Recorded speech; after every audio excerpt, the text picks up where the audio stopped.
This is it, boys. This is it. What's going on? Welcome back. Episode 39, Docks to Glory. Returns today of our final three Premier League games. And man, they are going to be tough ones. Arsenal, Chelsea, and what will be the champions, with possibly a new record amount of points, Manchester City.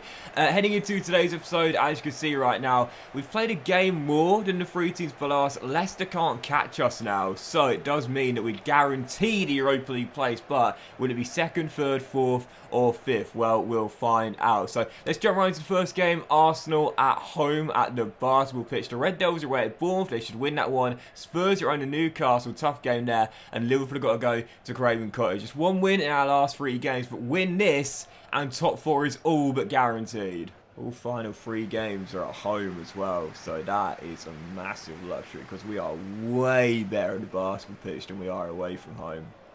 But still, Arsenal, by the way, 14th place. I'm not sure if I would have showed you it pre-game, but yeah, 14th place. What has happened to Arsenal in this game? They were poor last year, and normally for me, like what I noticed is that if a team has a traditional top six team, I should say, has a poor season one year, they're much better the following year. They were poor last year. They're even worse this year. Go on, Fulham. In terms of their real life form, though, phenomenal. I mean, honestly, big win away in the North London derby last weekend. What a turnaround from Manchester City on Thursday night. I watched the game, and when they went 2-0 down at the break, I was thinking, right, this game's going to go one of two ways. Either they'll just stay limp and they won't be able to recover from this, or if they get a first goal, they're going to turn it around. And I think once Alvarez got that first goal, I think Lloris could have done better. Once Alvarez got that first goal, I think every single person watching that game knew what was going to happen. I think we all knew that City were going to turn it on and go and win the game, which they did. Mahrez, by the way, unreal that game. You also might have seen pre-game that Kimura is coming back. Kimura is coming back. It was so funny seeing your comments a couple of episodes ago. R.I.P. Kimura. But he might well come back for the final game, but I doubt it. I don't like to play players when they've still got the plaster next to their name. Anyway, still 0-0 here. Very little going on. I think I've been slightly better in this game, but not by much. Pat on 30 goals this season. Looking for Lancaster, and this could be one, and it is!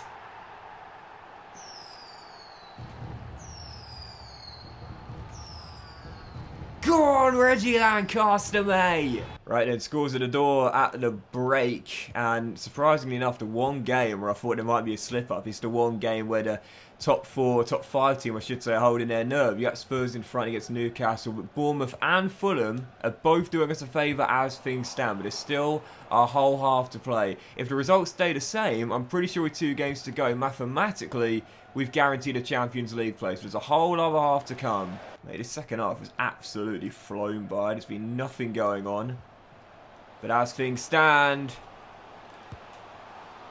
Oh! That could have been game. We're going to hold on. Arsenal haven't really put me under any pressure whatsoever. They're on holiday. Like, they know they're safe. And they can't finish in a European place. So they're on holiday. And that is going to do it. Wow, that is a really, really, really poor second half. But you know what? We'll take it. One down. And to be fair, that might already be top 4 confirmed, depending on results. Even so, win one more and mathematically it definitely is guaranteed. Right, here we go. Let's find out together. Damn it.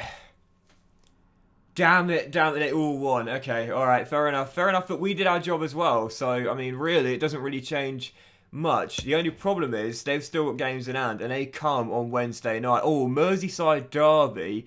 Manchester United got to go to Company's Burnley, and where are Spurs? Oh, they got Wolves at home. So what we'll do is we'll simulate through together until the 14th. None of them play on the 9th. We know that 5th is the very lowest we can finish here, and we'll still be in second regardless, heading into that game on the 14th anyway, due to the goal difference swing. So let's see what the results were. Okay, Red Devils did cut it to go. I think they all won, didn't they? Spurs drew, but Manchester United and Liverpool both won. So we've all got 2 games to go. We play first on the Friday night, and as things stand, we're 4 points clear of Liverpool in 5th. So, if we win this game on Friday night, this will do it. So, penultimate game of the season, Chelsea at home, where a win guarantees a top 4 place. Even a draw might be enough if Liverpool fail to win their game as well. Okay, alright, we know we're almost there. Destiny's in our hands. Win this, and we finish in the top 4. Pat. For Reggie to run onto.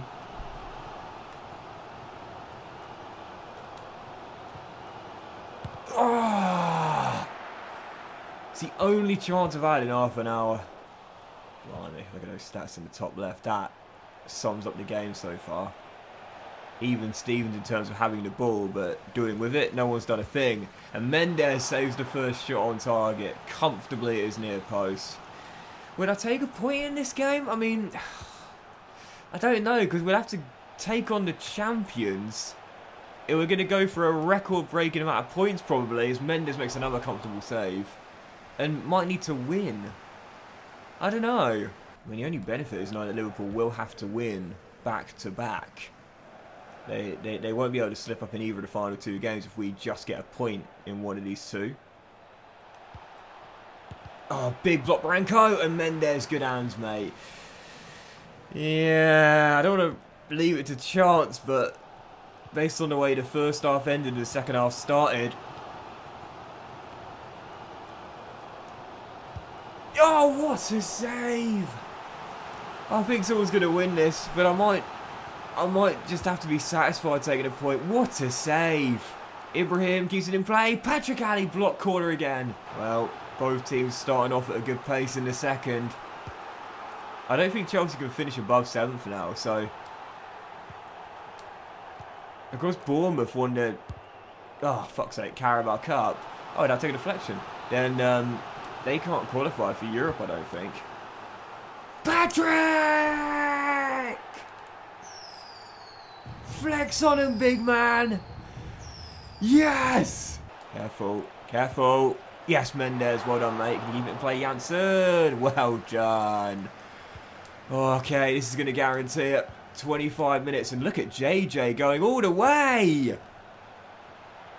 JJ! Oh, no!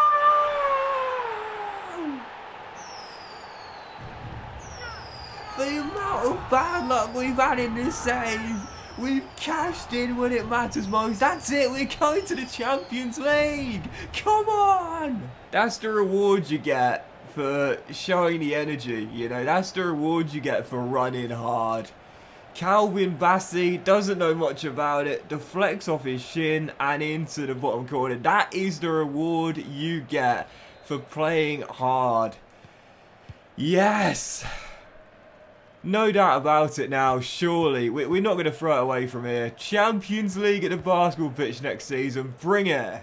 If you try hard, you'll be rewarded for it. I truly do believe it. You might not get exactly what you want, but you'll get something in time. I truly do believe that. It's been my philosophy throughout practically my entire life, and especially my adult life. Like, if you really do put the grind, if you really put the graft in, put the hours in, great finish there by Pulisic, then you will get a reward of some kind. Even if it's not the grand prize, you will get something. Okay, alright, Captain America, the LeBron James of soccer, apparently, makes it 2-1. Alright, okay, 10 minutes. I still feel confident we'll hold on to this. 2 minutes to hold on. Chelsea desperately trying to find a point. Not that it really matters much for them, but for us it'll be devastating. Kovacevic does well, but he can't beat Sterling, who's... Oh... The commander takes charge. Oh, fuck's sake. I didn't realise there's no one up there. God. Can you tell I'm nervous? Minute to go. Surely it's over. Ref, blow the whistle. Blow the whistle, ref. Ref, where is the extra minute come from? Yes! Dogs FC are going to the Champions League. Come on! Bring it on! E-I-E-I-O-Yo. E-I-E-I-O-Yo. E-I-E-I-O-Yo.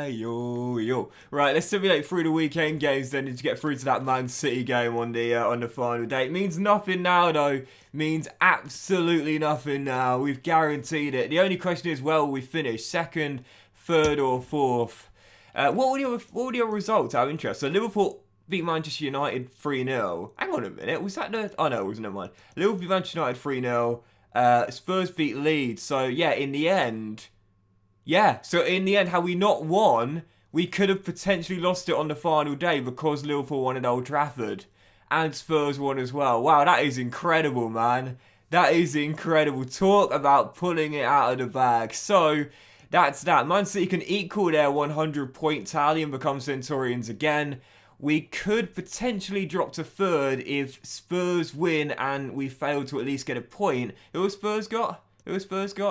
West Ham away. But the lowest we could finish realistically is third now. Oh, let's crack on then. Let's crack on. Pat's won the Golden Boot. Ibrahim's won the assist title. Mendes has won the Golden Glove. And Docs FC are going to the Champions League. Question is, will Man City become Centurions again? Or will we wrap up second on the final day? Oh, I'm buzzing. That's a cracking finish, that. Great ball and finish by Foden. Kimura back in the starting lineup for this game. He died for our Champions League qualification, Kimura. But now he's back and starting on the final day in a meaningless one. Even so. Oh dear, got a few players that might not be here next season as well. Obviously, I'd like to end the season without a loss, but Man City going to be Centurions again, man. They've been unbelievable this year. They basically won the title on New Year's Day. They've been so far clear of everyone else. It's crazy. So, Wisdom could actually set a new Premier League record within this save here. He's equalled it at 20 with KD being Henry. If he gets another assist, then it will be a new record, which would be kind of cool. But at this rate, I can't see it happening. Man City are absolutely dominating in the early stages. Having said that, he's got a chance to get it here. And is he going to? Yeah, did he cross the line? The ref didn't need to check his watch. He got no buzz. Oh, but Lopez turns in the header. It's not the assist record for Wisdom, but Pat does get an assist for Alphonso, and we're back on level terms. I think for next season, I'm already thinking about the transfer market, and depending on our budget, I mean, we're going to Europe, so we should have a big budget. This year, oh, Haaland is so good. This year, we actually had less than last season, but I think for next year, we should have, surely, no less than, I'd say, 55, 60 mil. I'm hoping it's going to be around, again, 65 to 70 million. It should definitely be no less than, again, 60, I would say. As Yelovich couldn't get away. And for me, I want a new left winger. I want possibly a new CM. As much as I love Lopez, possibly a new CM alongside Kimura. But definitely a new left winger. King's decent, don't get me wrong. Man, these guys are unbelievable. I can't stop it, I really can't. But I'd like King come off the bench and a new class left wing, you know. Can you imagine if we didn't beat Chelsea? Like, having to go into this game, possibly needing at least a point. I mean, that would have been worst case scenario. These guys are so good, man. Like, again, they won the title so early this season. And it's going to take something special to beat them. Moving forward. Oh, there's the record! There is the record! And it's fitting that it comes with Pat finishing the assist. What a game! It actually seemed like a pretty poor goalkeeper from Edison now, I'm not going to lie. I thought we should have saved that one. Anyway, it's 32 for Pat now. So I guess technically as well, we've just seen another record. Pat equaling the Premier League scoring record within this save, I should say. It's so annoying how like the records don't get held for a save though, do you know what I mean? Like next season again, let's say hypothetically Pat gets to 33 and sets an official new record. Next season it will still say 32 was the record. It's like, how hard is it to keep track of stats for a save? I don't understand that. 15 minutes for Man City to become Centurions. Late goals in the Premier League though, like they have become the new kings of it, taking over from Manchester United, I feel. When you think about the things they've done in the past 10, 11 years, on final days, 3 in final days as well, like the QPR win, the one against Southampton when they became Centurions, and then obviously last season against Aston Villa. They're just the kings of late goals on final days, and they've done it again. Manchester City are Centurions again, for the second time. Man, that is unbelievable. This team, extraordinary, both in the save and in real life as well, as we know. Unreal. I don't know how on earth we're ever going to be in a proper title race against these guys, because they are just a level above right now. They won the title on New Year's Day, I think. So that is that one final look at the league table then, as again Manchester City with that win on the final day at our place are Centurions, a whopping 24 points clear of us, who in the end did hold on to second place despite the defeat on the final day. Spurs and Manchester United wrap up the top four though, and Liverpool did finish in 5th this season and go into the Europa League. Look at how tight that is, man. 3 teams separated 4 places for Champions League and subsequently Europa League qualification. Leicester in 6th, Wolves in 7th in the end, but I don't think they'll be in Europe because Bournemouth won the Carabao Cup and Chelsea finished 8th.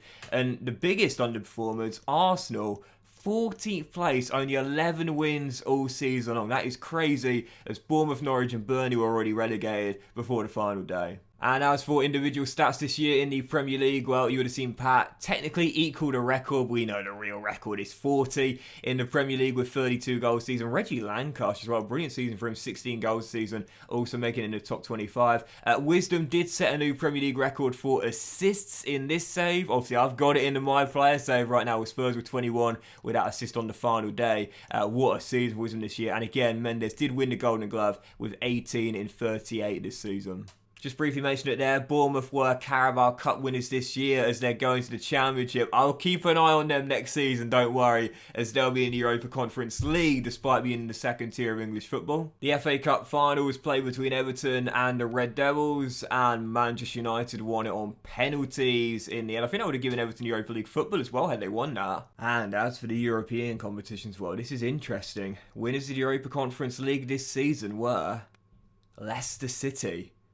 So I've got no idea what that means. Are they in the Europa League next year? Well, they must be, surely. There were no English teams in the last eight of the Europa League, and in the end it was won by Leverkusen, beating Atalanta in the final. And as for the Champions League, well, for Manchester City winning the Premier League, they got to the semis, but they're still searching for that elusive first Champions League title. Juventus beating Bayern. If you're watching the My Player save right now, that will not surprise you one bit. Right then, let's do one final run-in of the stats and attributes this season. And we'll begin with our man between the sticks, who next year, I'm not going to lie, despite 18 clean sheets this season, I'm tempted to possibly pop him on the bench. He is growing, but only very, very slowly now, and I'm not sure he can get much better than low 80 overall at best. And with Sanders, in the academy, I'm definitely thinking it might be time for a change between the sticks after 5 years. Chidi John, by the way, is up 3 ratings to 77 overall. Looks incredible. Looking forward to him coming back from his loan spell. McLean this year had 5 assists in 38 games, up to 82 overall. Our loan players are looking so good, by the way. Kovacevic up 2 to 81 overall. I wonder just how long the commander has in our back line as a starter in the centre-half. Branco, though, this guy is nailed on to be a centre-half starter in this team for all the years we're here. This guy is just so good, man. Honestly, it's unbelievable. James didn't play too much this season since coming in on free transfer, but a solid third choice option. Kimura's bro who came in, Genki Kimura. I love this little arc here. That's really cool. JJ, not sure he can get much better than 81 overall, so for next year onwards I might consider possibly looking for a new right back. We do have Fernandez and Yamashita who's still out on loan and developing well, but I don't know, I look at his stats there. I prefer JJ to this lad Julio Fernandez, not going to lie. I might cash in next season, look for a better right back, I'm not too sure. Sanya might have played his last year for us, didn't play a single game this year to be fair, so I might sell him for next season. Tucker came in again, didn't play much. You'll notice I didn't rotate my side much this year due to how good we were, but he grew 2 ratings regardless. By the way, this is one of the academy lads, who gave him a contract not too long ago. Antonio Silva, just before the final day, I think looks really good, was showing great potential.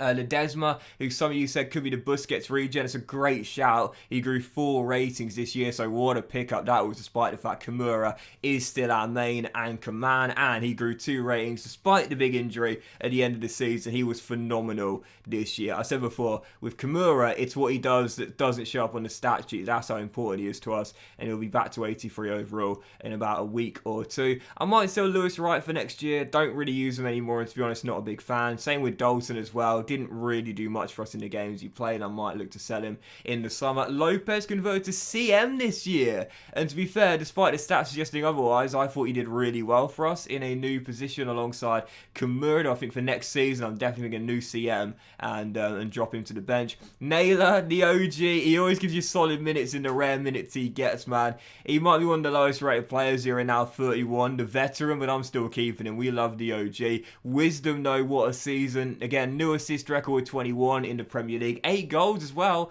in 38 games. God knows why the average rating is so low for some of my players, but this dude is unreal, man. Absolutely unreal. Up to 85 overall now and just getting better. You'll see in a minute, though, by the way, a couple of my wingers out on loan have developed incredibly well. Curtis this year, yeah, he did well. He did well. 10 assists and 4 goals on that left-hand side. Did pretty well for us this year. Reggie, though, phenomenal. 16 goals and 6 assists in 36 games. He was amazing on that right-hand side. But look at these two lads that have been out on loan, though. Dele Amos has grown 13 ratings. 13 ratings. You love to see it. The loans are doing wonders for me in this save for our academy graduate. Same goes for Mason Miller, the American, up 7 ratings also to 78 overall. I wish you could see the stats of the other leagues there, but even so, they've killed out on loan. Bauman barely played for us this season since coming in. Only a couple of goals, but of course one was incredibly important, as we remember. As a bench player, he did okay, but really not too special. And of course, the main man up top, Patrick Ali, Golden Boot winner, 32 goals, but also 11 assists as well. He was our top scorer in our little FA Cup run as well, with 36 and 41 in all competitions, up to 83 overall. I'm not sure how much better he can get, but if he keeps banging them in, he'll still be our number 9, and he'll still be our captain. And just for those that want to keep an eye on Theo in the academy, this is how he's looking right now. Up to 76 overall. He's grown 3 ratings this year. I continuously change the development plan based on what wields the quickest result in terms of up to overall. At the moment, it's goalkeeper. But yeah, 76 overall, 17 years old. And again, with his potential set at 90 to 94, and with his growth being so quick since we put him in the academy, I'm definitely thinking next year, promote him and start him ahead of Mendes. I'm not sure, though. Mendes won the Golden Glove this year. Can I really do that? I don't know. If not, then I'll probably loan him out. Right, boys, that is it. So big thank you for watching the season finale and season 5 as a whole. If you have enjoyed it, then please do drop a like. What a season, man. Whilst we once again had heartbreak in the FA Cup for the 4th year in 5. Let me say it again. 4th year in 5. Getting to last 16 and getting knocked out. It was still a brilliant season, finishing in 2nd place. I wanted Europe at the start of the season. We stumbled out of the blocks with 5 wins in 10, but what a great mid-season we had, and we closed it out with some big wins to make sure we would finish in a Champions League spot. So for next season, we're going to the basketball pitch. We're going to the Champions League with the bright lights on the basketball pitch, and I'm definitely thinking next year, Lopez dropped to the bench, new CM, and possibly a new left winger as well. Regardless, thanks for watching, guys. Much love to you all, and I'll see you for next season with Docs FC going to the big time with a big summer transfer window, I'm sure, very soon.